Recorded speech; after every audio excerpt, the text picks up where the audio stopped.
সত্য রামায়ণ এবার দ্বিতীয় পর্বে।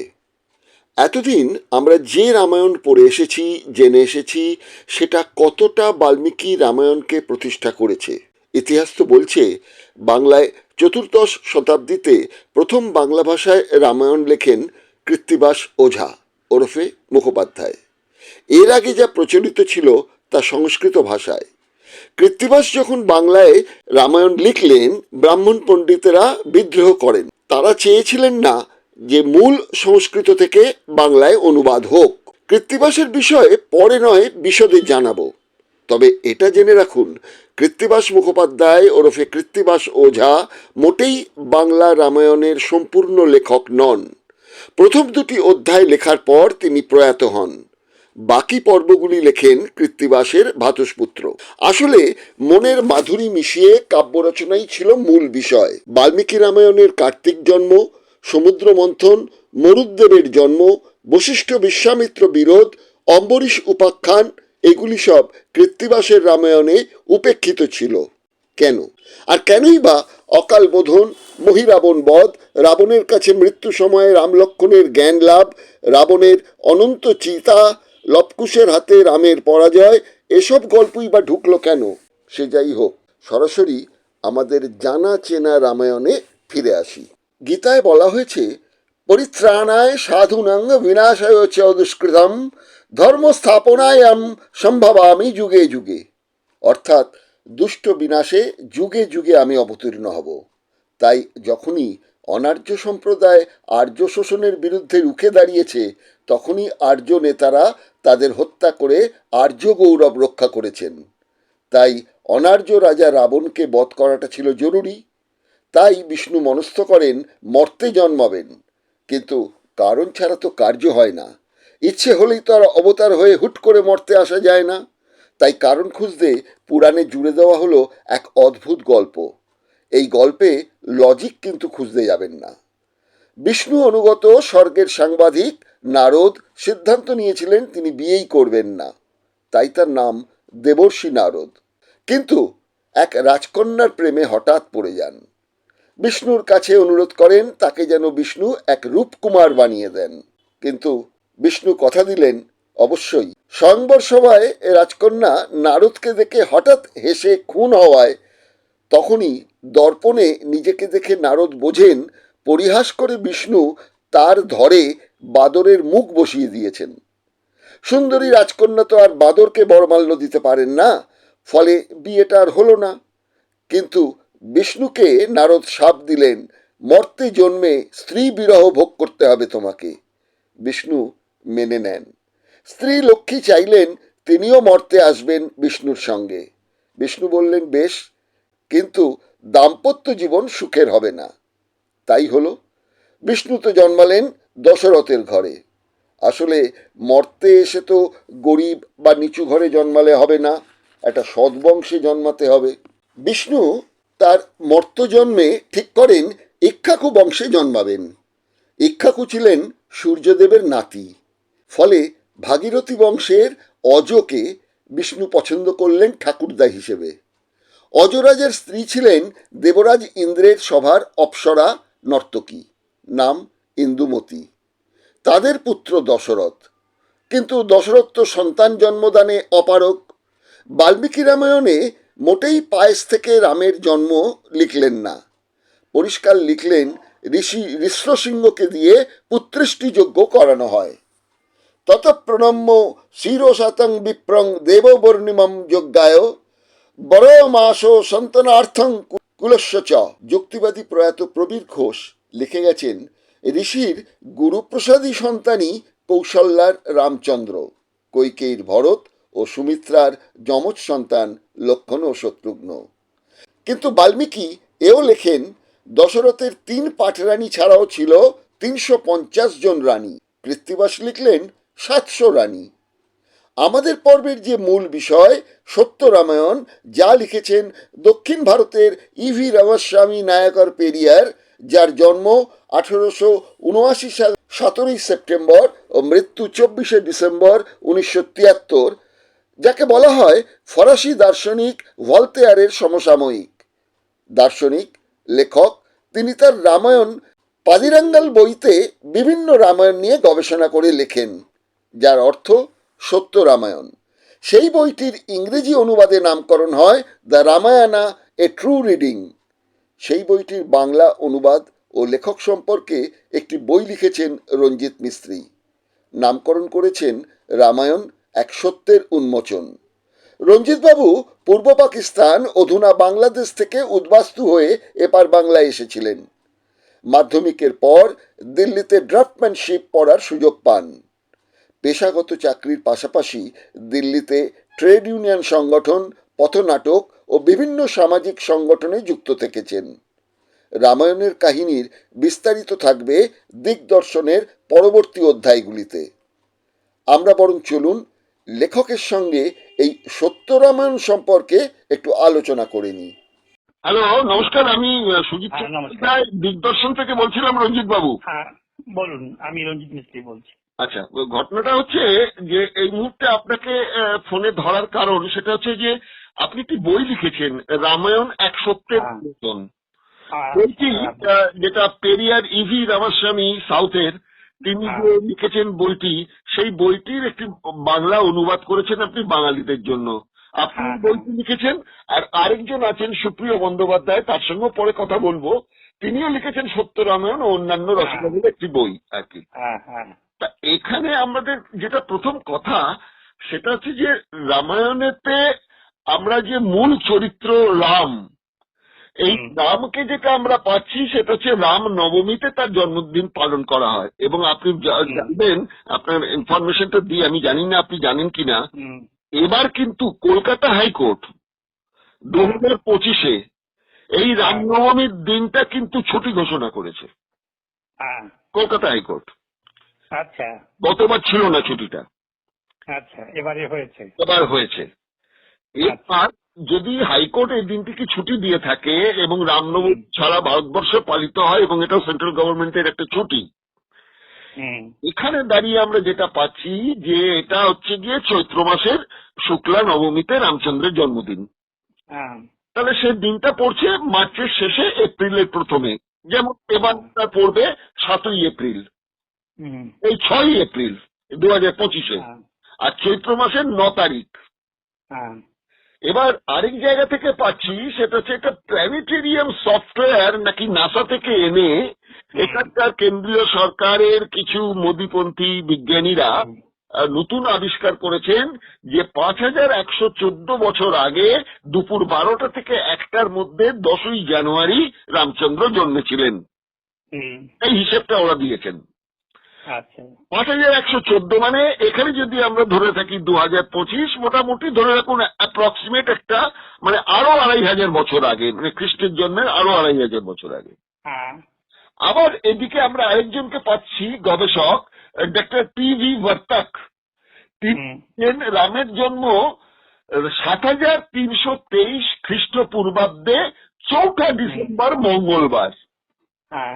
তাহলে 6ই এপ্রিল না 10ই জানুয়ারি না 4 ডিসেম্বর, কোন দিনটিকে আমরা রামের জন্মদিন? একটা লোকের তো 3 দিন জন্মতে পারে না, যদি পৌরাণিক চরিত্র, যদি ঐতিহাসিক চরিত্র হিসেবে ধরে নিই।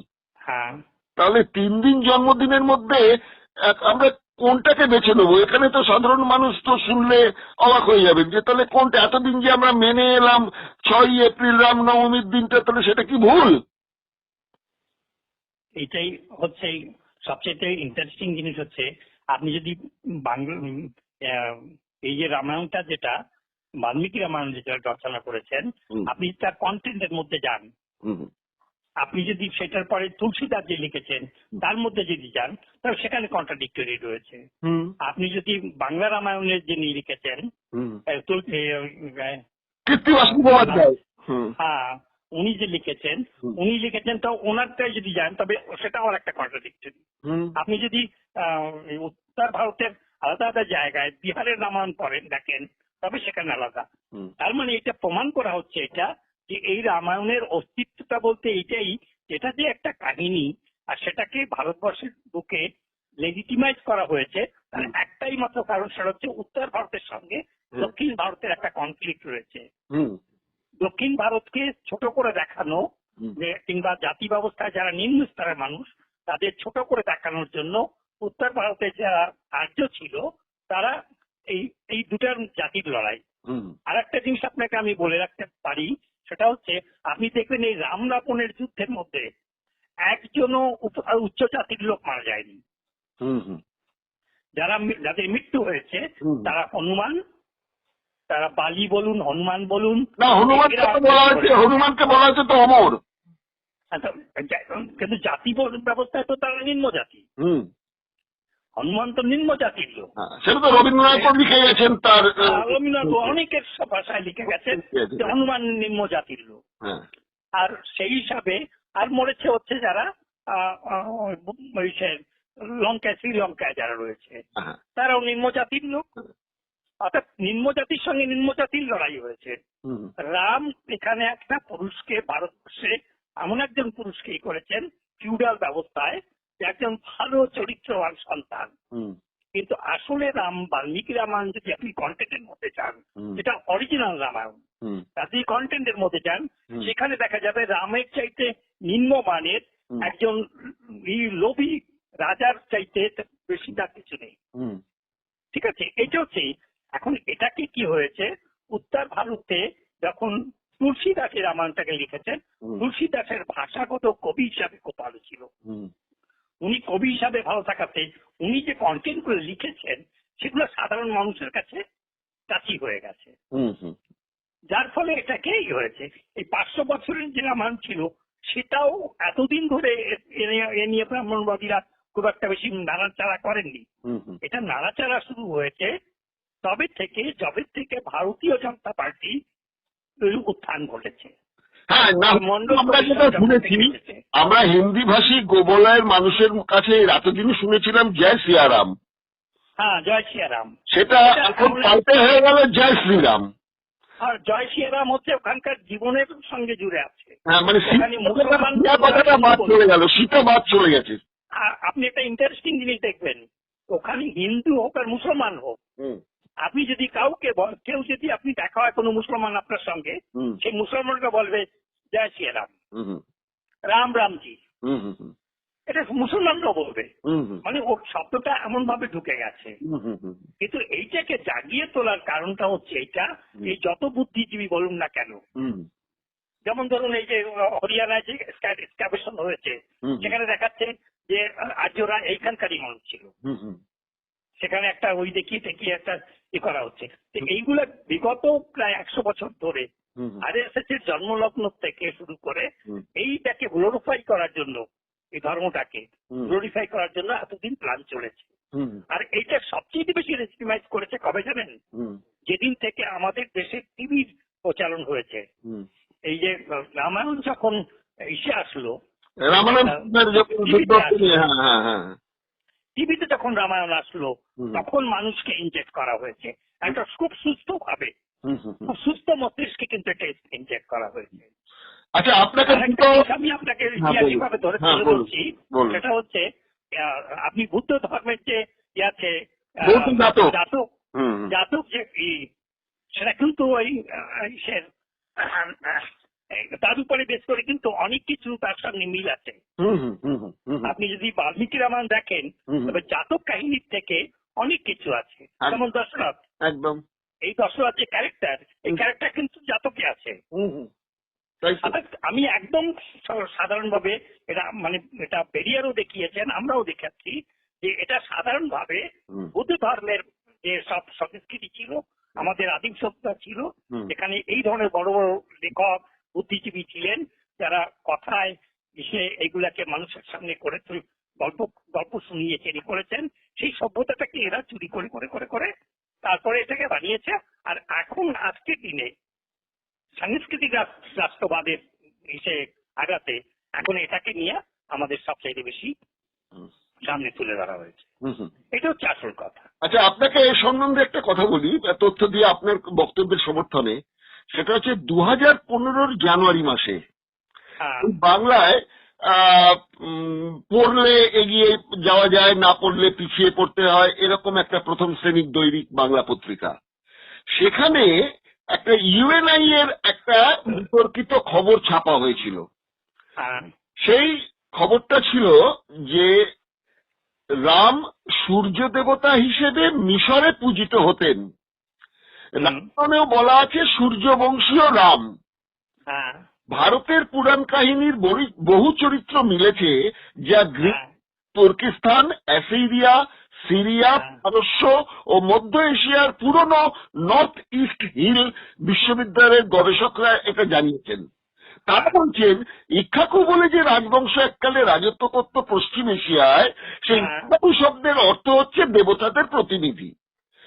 পশ্চিম এশিয়ায় দশরথ বংশের অন্তত 23 জন রাজার নাম আছে। উত্তর অ্যাসিরিয়ার প্রাচীন পুঁথিতে লেখা আছে যে রাজা দশরথকে হত্যা করেছিলেন তার পুত্র রামচন্দ্র। এই বিশ্ববিদ্যালয়ের গবেষণা বলছে উত্তর অ্যাসিরিয়ার এক দেবী ছিলেন, তার নাম কামুক। তিনি নাকি আমাদের আসামে এসে তার নাম হয়েছে কামুক থেকে কামাখ্যা। আবার আরেকটা আপনাকে তথ্য দিই, হয়তো আপনি নিশ্চয়ই জানেন, সেটা হচ্ছে বছর 2-3 আগে এই যুক্তি যাদের আমরা বলি যাযাবর, এর একটা প্রতিনিধি দল ভারতে এসেছিল। এর বক্তব্য যে তারা হচ্ছে বাইবেলে বর্ণিত অভিশপ্ত মানুষ যাযাবর। দিল্লিতে 2 দিনের একটা আলোচনা সভাও অনুষ্ঠিত হয় এদের নিয়ে, আর সভার উদ্যোক্তা ছিল কেন্দ্রীয় মানব সম্পদ দপ্তর। বিশ্ব হিন্দু পরিষদের নেতারাও সেখানে ছিলেন। বিশ্ব হিন্দু পরিষদের দাবি যে এই জিপসিরা আদতে ভগবান রামচন্দ্রের সন্তান। আত্মীয়তার কথাও নাকি প্রথম শোনা যায় 1776-এ এক হাঙ্গেরিয়ান যাজক জিপসিদের ভাষার 1000টা শব্দ নিয়ে নানান রকম গবেষণা করে দেখেছেন যে তাদের ভাষার শব্দের মধ্যে এমন এমন কিছু শব্দ রয়েছে যেটা ভারতেও ব্যবহার করা হয়। বাস্তবে কিন্তু এই প্রায় 1 কোটি জিপসির উপাস্য দেবতা কিন্তু রাম নন। এদের দেবতার নাম হচ্ছে সারা।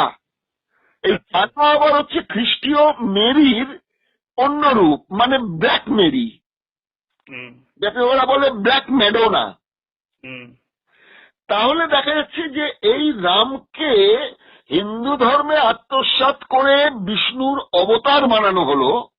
এটা সম্পর্কেও যা পাচ্ছি আমাদের এখানেতে বিদ্যাসাগর থেকে শুরু করে আপনার অন্নদা শঙ্কর রায় থেকে শুরু করে বাংলার যে বাঙালির ইতিহাস লিখেছেন নিরঞ্জন বাবু, সেখানেও কিন্তু এই কথাগুলো উল্লেখ আছে যে কিভাবে বৌদ্ধ জাতকের কাহিনীগুলোকে কিভাবে আত্মসাৎ করে বাল্মীকির নামে, তুলসীদাসের নামে কৃত্তিবাস সেখান থেকে নির্যাস নিয়ে তাদের মনের মাধুরী মিশিয়ে এইসবগুলোকে তৈরি করে দিয়ে গেছেন। এবং পরবর্তীকালে কিছু কিছু জায়গা দেখিয়ে বলছেন এই তো না হলে পরে এটা লঙ্কা হয় কি করে, এইখানে কি করে তাহলে এই সেতুটা পাওয়া যায়, এখানে রামচন্দ্র খাওয়া দাওয়া করেছিলেন, এখানে কুম্ভকর্ণকে মার্ডার করেছিলেন, এইরকম নানান কথাবার্তাগুলো রয়েছে। এই পরিপ্রেক্ষিতে এবার আসল কথায় চলে আসি, সেটা হচ্ছে যে উত্তর ভারতীয় রামায়ণ যেমন তুলসীদাসের জায়গায় আমাদের এখানে কৃত্তিবাস, সাউথ ইন্ডিয়াতে যে নামটা আপনাদের বই দুটো পড়ে আমরা জানতে পারলাম সেটা হচ্ছে যে পেরিয়ার ইভি স্বামীর কথা। এটা আপনি লিখেছেন আপনার বইতে, রামায়ণ এক সত্যের উন্মোচন, আর এদিকে আমাদের সুপ্রিয় বন্দ্যোপাধ্যায় সত্য রামায়ণ ও অন্যান্য রচনা। এই ইভি রামাস্বামী কে একটু যদি ছোট করে বলেন, কেননা আরো পরবর্তী পর্বগুলো তো আমরা ওনার ডিটেলসে যাবো, রামাস্বামীকে একটু ভালো করে জানার ব্যাপার আছে, কারণ আজকে যে সাউথের ডিএমকে দলটা তৈরি হয়েছে তারও নেপথ্য কারিগর হচ্ছে ইভি রামাস্বামী। এইবার আপনি আমাকে ছোট্ট করে প্রথম দিকের একটুখানি বোঝাবার জন্য, প্রথম পর্বের জন্য এই ইভি রামাস্বামী কে এবং কেন তিনি এই রামায়ণ রচনায় হাত দিলেন। অ্যাকচুয়ালি রামায়ণ রচনায় হাত দেওয়ার পিছনে একটা বড় কারণ হচ্ছে একটু ইভি রামাস্বামীকে সেটা যদি বলা যায়, তবে ইনি হচ্ছেন দক্ষিণ ভারতের সবচেয়ে বড় সমাজ সংস্কারক। আচ্ছা, সবচাইতে বড় সংস্কারক ভারতবর্ষেরও, ইসের নয়। ইনি একজন বড় চিন্তাবিদ এবং বিংশ শতাব্দীর মহানতম চিন্তাবিদদের মধ্যে একজন। এনাকে ফরাসি দার্শনিক ভলতেয়ারের সমকক্ষ দার্শনিক বলে, চিন্তাবিদ বলে বলা হয়। আচ্ছা আচ্ছা। এত বড় নাম। হুম হুম তারপরে এনার সম্পর্কে যদি আমরা দেখি, তবে ইউনেস্কো এক সময় এনাকে খুব প্রশংসিত করেছেন হুম যে ভারতবর্ষে এত বড় আন্দোলন আর কেউ করেনি হ্যাঁ জাতি ব্যবস্থার উপরে। হুম হুম এ হচ্ছে ওনার সবচেয়ে বড় কথা। আর উনি এটা করেছেন কেন, তার পিছনে কারণ হচ্ছে উনি যখন বেনারসে গিয়েছিলেন তখন উনি খুব ধর্মভীরু ছিলেন। হুম বেনারসে যাওয়ার পরে ওনার সঙ্গে যে ব্যবহারটা করা হয়েছে, হুম ওনাকে যেভাবে ব্রাহ্মণরা খাবার খেতে, তাদের হোটেলে পর্যন্ত খাবার খেতে দেয়নি হুম এবং তাকে সে ওইখানে তাকে উচ্ছিষ্ট খাবার খেতে হয়েছে। সেই ট্রেডিশন ওয়াজেদ আলীর ভাষায় বলতে পারি সেই ট্রেডিশন সমানে চলেছে। হ্যাঁ, সেই সময় চলছে। এইখান থেকে যখনই ওইখান থেকে ফিরে আসার পরে বিবি রামাস্বামী তার চিন্তা ভাবনায় পরিবর্তন করলো। তিনি দেখলেন যে পুরা ব্যবস্থাটাই হচ্ছে ব্রাহ্মণ্যবাদীর কবজায়। তারপরে উনি আন্দোলন শুরু করলেন। প্রথমে কিন্তু খুব একটা মুখরভাবে আন্দোলন শুরু করেননি। উনি প্রথমে কিন্তু কংগ্রেসের মধ্যে থেকে উনি সুধাবাদী আন্দোলন করেছেন, উনি বিভিন্ন ভাবে গান্ধীর সঙ্গে মিলে। কিন্তু পরবর্তীকালে কংগ্রেসের ভাবমূর্তি দেখার পরে কংগ্রেসের প্রতি ওনার বিতশ্রদ্ধা শুরু হতে হতে হতে হতে এমন একটা জায়গায় পৌঁছে গেল, তখন উনি দক্ষিণ ভারতের বিশাল নামও করে ফেলেছেন। আচ্ছা, একটা কথা বলি আপনাকে এখানে, দাদা একটু থামালাম, ক্ষমা করবেন। সেটা হচ্ছে রামাস্বামীর মতন এরকম একটা দূরদর্শী বিচক্ষণ মানুষ যাকে ভলতেয়ারের সঙ্গে তুলনা করা হচ্ছে, এই মানুষটি আলেকজান্ডার অক্টোভিয়ান হিউম নামে এক ইংরেজের তৈরি উচ্চবর্ণ এবং ধনীদের একটা প্ল্যাটফর্ম, যে প্ল্যাটফর্মটা তৈরি করা হয়েছে কৃষক, শ্রমিক, আদিবাসী, এসসি, ওবিসি দের সঙ্গে আলাদা দুটো ভাগ করে, মানে দুটোকে আলাদা ভারতবাসী হিসেবে বিচ্ছিন্ন করে দিয়ে যাতে দুর্বল করে রেখে শাসন করা যেতে পারে, তার জন্য এই কংগ্রেস প্ল্যাটফর্মটা তৈরি। কংগ্রেস সবসময় মানেই তো প্ল্যাটফর্ম। হ্যাঁ, প্ল্যাটফর্ম তো একটা। তাহলে এইটা আমি বুঝতে পারছি না যে উনি গিয়ে কংগ্রেসে ঢুকলেন। তাই তো। তো এটা তো বলতে হবে রামাস্বামীর রাজনৈতিক অদূরদর্শিতা। আর শুরুতে যে আন্দোলনটা উনি করেছেন, তখন এই যে গান্ধীর যে একটা ভাবমূর্তি ছিল, ওই হরিজন হরিজন ভাবমূর্তি ছিল, সেইটা উনি অনেক প্রভাবিত হয়েছিলেন।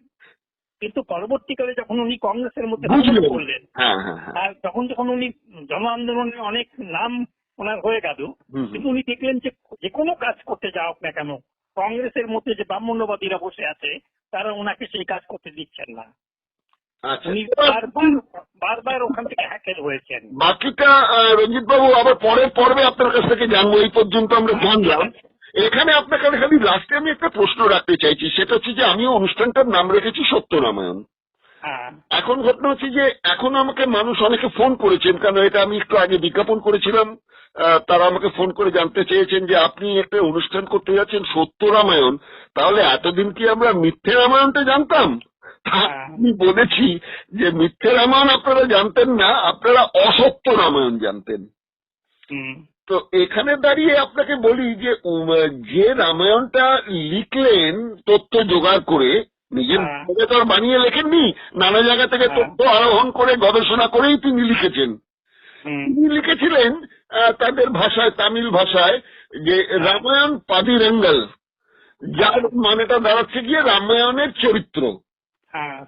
এটা যখন আবার ইংরেজি অনুবাদ প্রকাশিত হলো, তার নাম হলো the Ramayana a true reading. True শব্দটা এখানে ঢুকলো ইংরেজিতে, ইংরেজি অনুবাদের জায়গা থেকে।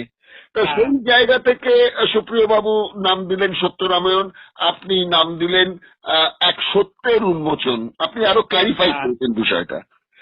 আমি ওই সত্য রামায়ণটা ওই জন্য দিইনি যে ওইটা দিলে এই ব্যাপারটা প্রমাণ হতে হয় না যে এই রামায়ণটা সত্য রামায়ণ বলতে কি বোঝায়। আমি এই জন্য ওটাকে অ্যাভয়েড করার চেষ্টা করেছি। জায়গায় উত্তর ভারতে যখন বেরোলো তখন কিন্তু নাম হলো সচ্চি রামায়ণ। সচ্চি রামায়ণ। এটাকে ওদের কাছে সচ্চি রামায়ণটা হিন্দি ভাষায় ওখানে বেশ অ্যাপ্লিকেবল হয়েছে, কিন্তু বাংলা ভাষায় যখন আমি লিখতে যাব তখন আমি সত্যি রামায়ণ লিখলে ওটা সেভাবে হবে না। মানে মিনিং আসবে না। যিনি এই হিন্দিতে আর কি করলেন সচি রামায়ণ, মানে যার নাম বলছেন ললিত সিং যাদব, ললিত সিং যাদব তিনি কে উনি হচ্ছে ছিলেন? ললিত সিং যাদব হচ্ছে এই মানে জাতিবাদী আন্দোলনের একজন নায়ক। আচ্ছা ইনি জন্মেছিলেন কানপুরে। আচ্ছা। অর্জক সংঘ বলে একটা সংঘ তৈরি করেছিলেন। হুম অর্জক সংঘ তৈরি করেছিলেন, তৈরি করে তখন উনি এই ট্রু রামায়ণটাকে অনুবাদ করেছেন 1968-এ। হুম। আর এই বইটা লিখেছিলেন পেরিয়ার 1944-এ। আচ্ছা আচ্ছা।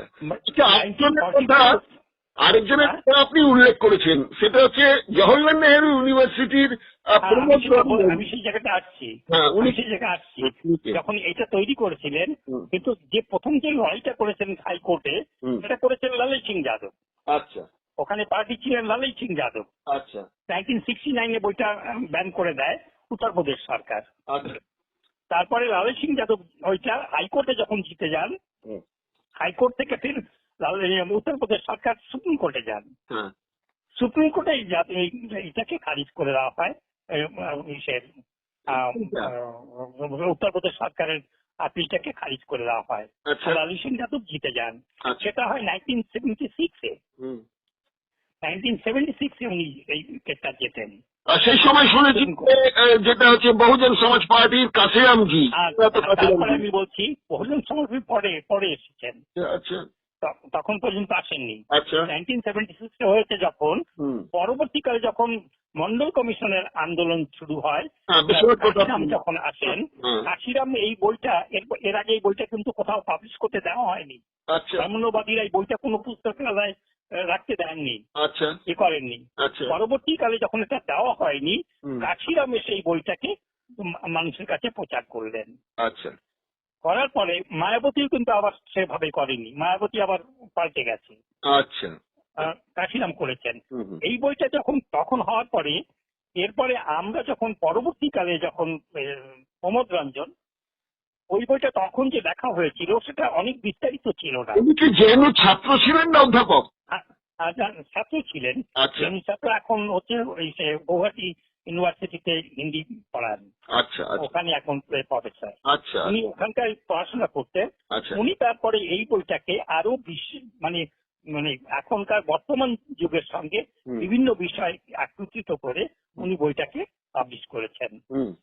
ওই বইটা এই কন্টেন্টটাই রেখেছেন, সবকিছুই রেখেছেন, কিন্তু তার সঙ্গে অনেক কিছু এডিশন করে প্রমোদ রঞ্জন এই বইটাকে নতুন করে পাবলিশ করেছেন। এটা হচ্ছে ইতিহাস। আচ্ছা। তো আমরা মোটামুটি এই ইতিহাসটুকু বুঝতে পারলাম যে সত্য রামায়ণ শব্দটার মধ্যে, তাহলে আমার বলাটা কোনো ভুল হয়নি যে আপনারা মিথ্যে রামায়ণ জানেন না, আপনারা যেটা জানেন অসত্য রামায়ণ। হ্যাঁ, এই শব্দটা আমি ব্যবহার করেছি। হ্যাঁ, তো ওইটা ঠিক আছে, আপনি করেছেন। আচ্ছা ঠিক আছে। হ্যাঁ, এখন কথা হচ্ছে পরবর্তী যে পর্বগুলোতে আমরা পরপর আসবো যে রামায়ণের কোন ঘটনাগুলো আমরা বাল্মীকিতে পাচ্ছি, তুলসীদাস কি বলছেন, এদিকে কৃত্তিবাস কি বলছেন, এই তিনটে জায়গাকে ধরে তার পাশাপাশি পেরিয়ার স্বামীর রামায়ণের বক্তব্যটা আনবো আর কি। আর যেরকম যেরকম এই পর্বগুলো এগোবে সেরকম কিছু সূত্র নিয়ে অজানা কিছু বিষয়গুলো আপনার কাছ থেকে একটুখানি ক্ল্যারিফাই করে নেবো। আর একটা জিনিস ভালো আছে, আর একটা জিনিস করবেন আগে, সেটা আমি এখন সংক্ষেপে বলে দিচ্ছি। বলুন। যেমন আমেরিকায় যেটা অবিন মেনন বলে একজন আছেন, আমেরিকায় এটা করেছেন, রামায়ণের উপরে প্রকাশিত করেছেন, রুচি পত্রিকায় প্রকাশিত করেছেন। সেখানে কিন্তু ব্যাখ্যাগুলো দিয়েছেন, আমার বইতে আছে 52 পেজে, আপনি যাবেন একবার। যেমন নবলার ডাক্তার সমসুন্দা ভর্তিয়ারের দৃষ্টিকোণ থেকে এটা কি বলেছেন। তারপরে হচ্ছে বিভিন্ন দার্শনিকদের আছে, কোটেশন আছে আমার এই মধ্যে। সেগুলো যদি আপনি একবার খুলে দেখেন, তবে এই বইটা, আমার বইটায় আছে, তবে আপনি অনেক বেশি নেহরুর এই সম্পর্কে কি বলেছেন, আলাদা আলাদা লোকের আছে, কমেন্ট আছে, সেগুলো আপনি একবার এখানে দেখে নেবেন, আপনার অনেক সুবিধা হবে নিজেকে ব্যাখ্যা করতে। আপনার সাহায্য লাগবে একটুখানি। হ্যাঁ, আমি ওটা করে নেবো, করে দেবো। আমি এই অনুষ্ঠানটাকে বেছে নেওয়ার কারণই যেটা হচ্ছে সেটা হচ্ছে যে আমি আমার ক্যাপশন আছে, আমার চ্যানেলের ক্যাপশন রয়েছে যে রংহীন সংবাদ ও অজানা তথ্য জানতে দেখুন দিগদর্শন। না, আপনি ভালোই করছেন ওটাকে আপনি ভালোই মনে হচ্ছে আপনার এটা খুব পপুলার হবে। তো আমরাও শেয়ার করব মানুষের কাছে। এটা একটা ভালো উদ্যোগটাকে আমি প্রশংসা করছি। আচ্ছা, তাহলে আজকের মতন পর্ব শেষ করছি। হ্যাঁ, ঠিক আছে। আগামী পর্বেতে আবার ওই জায়গা মতন যেরকম ভাবে আমাদের রামায়ণের কাহিনীগুলো আমরা বলতে থাকবো দর্শকদের, অজানা তথ্যগুলো। রামায়ণ মোটামুটি সবাই জানেন, কিন্তু সেই রামায়ণের পাশাপাশি তার মধ্যে জল কতটা, দুধ কতটা, যুক্তির নিরিখে এবং কিছু মানে লজিক দিয়ে মানুষকে বুঝতে অনুরোধ করব। তখন আপনাদের কিন্তু একটু সাহায্য লাগবে। আপনি একটা কাজ করবেন, এই ব্যাপারে আপনাকে আমি একটা সাজেশন দিচ্ছি। সেটা হচ্ছে আপনি যেগুলো করতে চাইবেন সেগুলো আগে আমাদেরকে একটু মেসেজ করে দেবেন। 100বার পরপর কিভাবে যাবো স্টাডি করে তারপর সুন্দর করে সেটাকে আর্টিকুলেট করে কি হবে আমাদের বোঝাপড়ায়। আমি একটা বললাম না, এটা নিশ্চয়ই হঠাৎ করে এত বড় ভাট সাবজেক্ট ওরকম ভাবে বললে বলা যায় না। এটা টেলিফোনে বসে এটা আলোচনা করা যায় না, তাই তো, কঠিন কাজ, খুব কঠিন। তা সত্ত্বেও আমি বলবো তাই যদি করেন তবে সুবিধা হয়। একদম নিশ্চয়ই ঠিক সাজেশন দিয়েছেন আপনি, ঠিক সাজেশন, এটাই মেনটেন করে করবো। তাহলে আজকের মতো এখানেই শেষ করছি রমেশ বাবু। হ্যাঁ, ঠিক আছে, কোনো ব্যাপার নেই। যখন আপনি করবেন আপনাকে বলবেন, আমি রেডি আছি। রঞ্জিত মিস্ত্রি, অসংখ্য ধন্যবাদ দর্শকদের জন্য আপনি এতটা সময় আমাদের দিলেন। থ্যাংক ইউ, কোনো ব্যাপার নেই। নমস্কার। ঠিক আছে।